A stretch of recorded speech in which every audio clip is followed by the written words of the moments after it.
She's one of the hottest radio personalities in the country, unafraid to ask the tough questions, informed, engaged, and in touch with what's happening in your neighborhood, across the country, and around the world. Frankie has a big mouth with big name guests, big topics, big ideas, and solutions. Now, here's your host, Frankie Darcell. And welcome to yet another exciting edition of Yes, Frankie Has a Big Mouth. I am excited to be here because we talk about those great big issues. I'll get to you in just a second. Everybody responds like that. Of course, we appreciate you. This is show number 9. It is one of the fastest growing podcasts in America. And I thank each of you for watching every week. Of course, we want to thank all of our partners, the iHeartRadio network. Thank you for watching. Of course, Real Times Media, the Atlanta Daily World, the Michigan Chronicle, the Chicago Defender, the New Pittsburgh Carrier, and of course, the Black Information Network as well. And again, always glad to have you here. Now, let me introduce to you the Honorable Lieutenant Governor of the great state of Michigan. I did have a band, but they're not here yet. They're playing the drums. Garlin Gilchrist. How are you, Lieutenant Governor? Frankie, it is always a privilege to share space with you virtually or otherwise. And so I'm proud to be on the podcast before you got to episode number 10. It makes me feel very special. Absolutely. Now, everybody really kind of giggles at the name. Frankie Has a Big Mouth. I giggled. Yes, I saw you. I saw you giggle. That was the name of it. So so that did catch me off guard. I would say that you have a strong voice. Thank you so much. Listen, before we get started, and I really want to start as we move forward, and this season, which is the holiday season, and giving back being so important. Now, you know that my daughter started a scholarship. She was a junior at Spelman College in my mother's name, God rest her soul, and held an event in September, which was the Roses Angels Scholarship. We had more than 300 people to come out, and we talked about breast cancer, prostate cancer, the importance of health, and as well raised a nice little chunk of change for scholarships, which are scholarships she presents in my mother's name to students who live in the city of Detroit and the region. So we're excited about that. We're on scholarship number 8. Thank you so very much for the proclamation from both your office and the Honorable Governor Gretchen Whitmer. So thank you so much for that. She was totally surprised by it. And to have the seal of her home state, Michigan, and the city of Detroit on it, she was totally taken aback. And she wanted me to absolutely say thank you to you this evening. Well, I appreciate that. Truly the spirit of service and of creating a way for others to be their best selves. That's certainly the spirit that I hope to emulate, that has been embodied by her effort and your effort. So that's part of my public service as well. We want to see people have a chance to be successful in a way that makes sense for them, in the way they dream of pursuing. And scholarships, I was a scholarship kid. I went to the University of Michigan on academic scholarship. I understand that life and how important it is. And certainly that the scholarship that opened the doors for me, I want that possibility to be available for other people. Well, great. On behalf of the Roses Angels Scholarship, their board, my daughter, and my mother who's looking down on us, thank you so much for that. That was special. Not everyone gets that opportunity to have something like that with the original signatures on it. It meant a lot to all of us. So thank you so much. Let's talk about service and the importance of service across the state of Michigan and just giving back. We're going to start there as we are in this season of making decisions and choices on our quality of life. You know, I think that this season, election season, I like to think of it as opportunity season. It's an opportunity for people from all walks of life in Michigan to make their voice, their choice, their preferences known about how they want the state of Michigan to proceed forward and who they want to be in offices of elected leadership. And I think that's an opportunity to really declare who we are as a state and to reject who we are not, to be very clear. And so that is why I am so focused on making sure that every person in Michigan, from every station in life, in every corner of every community, recognizes their opportunity, role, and responsibility as voters, that they are equipped to have the information and resources to participate in the political process, And this fall, Frankie, I've been particularly focused on our youngest voters, those who turning 18 to vote for the first time this election, through a new initiative I've launched called My First Vote, to make sure that they have well-informed, that they are well-equipped to be voters for the first time this year. And I think that will position them to be voters for life. Yeah, because there are people from around the country and around the world watching this as well, and clearly feeling some tough times when we're talking about getting people to the polls. What are some of the motivating factors right now? We know the economy. We know that there are some challenges of depending on what side of the aisle you're on.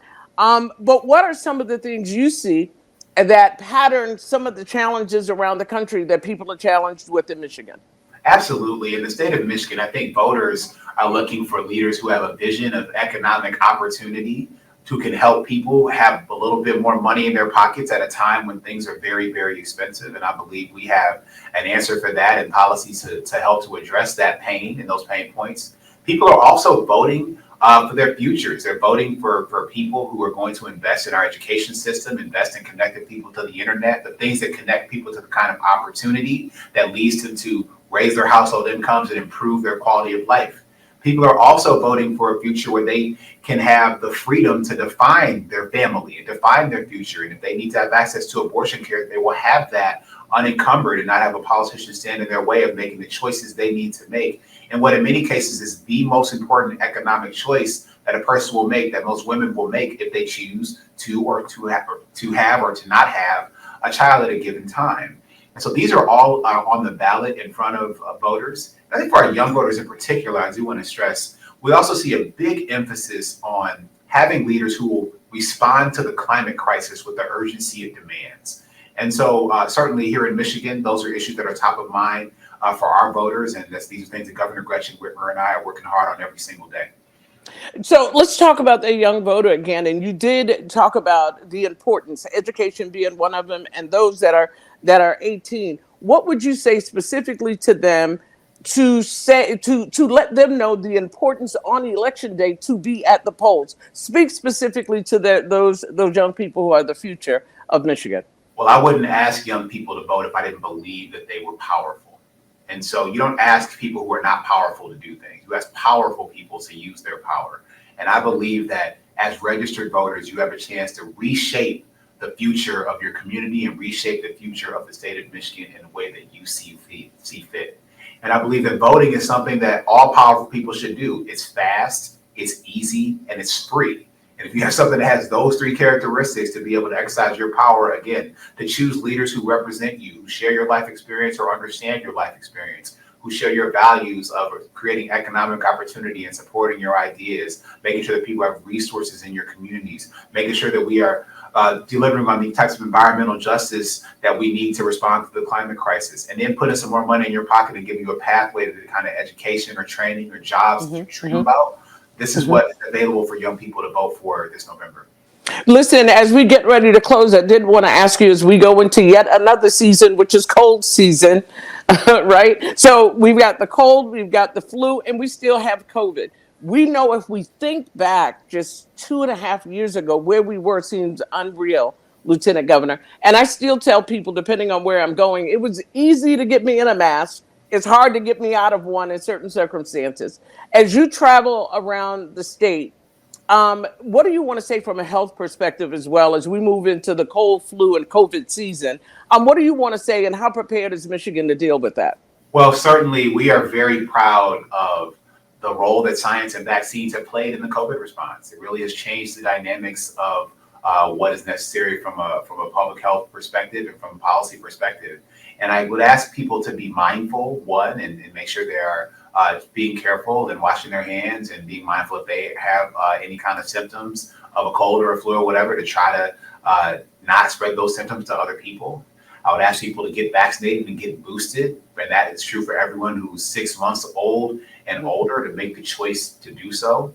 Finally, I'd say that, I just want everybody to, in order to be your best self, you have to be healthy. And so that's why we make the choices that we make every single day, and we make the choices to invest in our communities in the ways that people have access to that kind of healthcare, health coverage, health insurance, doctors, health food. All these things can help position people to be healthy, because I don't want and so it's under control. It is under control right now.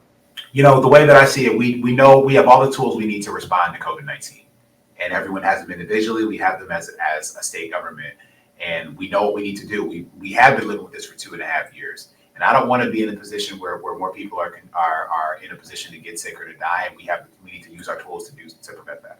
All right, great. As we get ready to wrap up, I want to give you an opportunity, whatever it is that you'd like to say to our audience, for, of course, those in the great state of Michigan and around the country, as we move forward. In closing.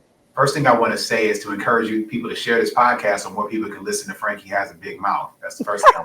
Yes. The second thing I want to do is for people who live in the state of Michigan, I want you to go to michigan.gov/vote. That's where you will be able to find nonpartisan, unbiased information about the voting process. You can register to vote or update your voter registration. You can request an absentee ballot, which you can use without an excuse to vote in the state of Michigan from wherever you are. And then third, I would ask people to encourage others to do the same. I believe that our democracy is stronger when more people participate, not fewer. And I want everyone to know that they have a role to play in defining our future in the state of Michigan by being a voter, and to make sure they cast their ballot. And if you don't live in Michigan, I want you to vote wherever you live. I think higher voter participation is good for our country. So everyone step up and play their role. Very good. Last question for you. What does serving as Lieutenant Governor for the great state of Michigan mean to you? And if you could do that, because it's my nourishment for the soul and something that's just inspirational and powerful, we'll close with that. It is an incredible privilege that the voters of Michigan bestowed upon me in 2018 to serve in this position alongside Governor Gretchen Whitmer. Michigan is a big, beautiful state with amazing people, and it's my job to work hard every day to make sure we are better connected and that we create the conditions for everyone to be their best selves and be successful. And that is such a privilege to work hard to do that, and I feel like I've been able to make some progress toward that ideal in the last 4 years, and I certainly hope to continue doing this work before more to come. All right. I thank you so much.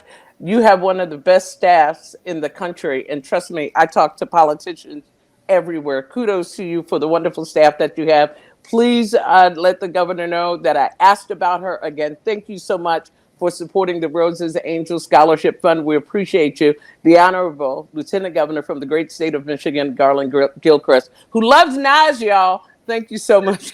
It's true. Thank you, Frankie, and thank you to your listeners. All right. I'm Frankie Darcell. Make sure that you join us again on the iHeartRadio network, Real Times Media, and of course, wherever you get your podcasts, including the Black Information Network. Have a great week.